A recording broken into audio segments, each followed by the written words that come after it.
नमस्कार, माझी योजना चॅनलमध्ये मी रुचिता आपले स्वागत करते।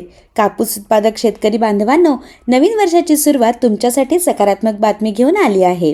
गेल्या काही दिवसापासून कापूस बाजारात मोठी हालचाल पाहायला मिळत असून दर आता 7,700 ते 8,000 रुपयांच्या घरात पोहोचले आहेत। पण खरा प्रश्न हा आहे की कापूस 9,000च्या पार जाणार का? आणि शेतकऱ्यांनी आता विक्री करावी की वाट पाहावी? पाहूयात आजच्या या विशेष रिपोर्टमध्ये। केंद्र सरकारने 1 जानेवारीपासून परदेशातून येणाऱ्या कापसावर 11% आयात शुल्क लागू केले आहे। यामुळे बाहेरचा कापूस महाग झाला असून भारतीय कापसाला मागणी वाढली आहे। दरात सध्या 200 ते 300 रुपयांची वाढ झाली असून येत्या 8 ते 10 दिवसात याचे अधिक सकारात्मक परिणाम बाजारात दिसून येतील। यंदा कापूस उत्पादन गेल्या 15 वर्षातील नीचांकी पातळीवर जाण्याची शक्यता आहे। उत्पादन घट आधी 290 लाख गाठींचा अंदाज होता, तो आता 270 लाख गाठींवर आला आहे। पुरवठा कमी, बाजारात कापूस कमी असल्यामुळे व्यापारी आता जादा दराने खरेदी करण्याच्या तयारीत आहेत। कापसाच्या दराचे पुढील टप्पे असे असतील। पहिला टप्पा येत्या 15 दिवसात दर 8,500 रुपयांपर्यंत पोहोचतील। दुसरा टप्पा फेब्रुवारी-मार्चपर्यंत हे दर 9,000 रुपयांच्या घरात जाऊ शकतात।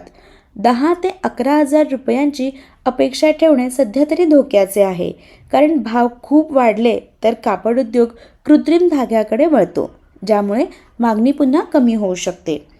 सरकीचे दर सध्या 4,000च्या आसपास आहेत, जे लवकरच 4,500 ते 5,000 रुपयांपर्यंत वाढू शकतात। सरकी महागली की कापसाच्या दरात आपोआप सुधारणा होते, हा शेतकऱ्यांसाठी मोठा फायदा आहे। 1.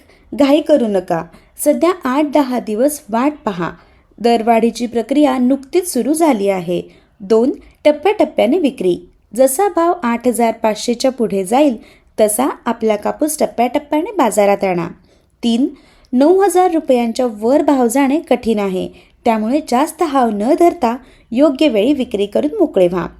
कापूस दरात आता तेजीचे वातावरण आहे।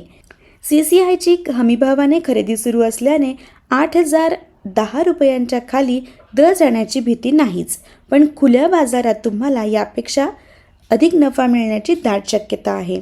मी रुचिता या कापूस बाजार अपडेटसह इथेच थांबते।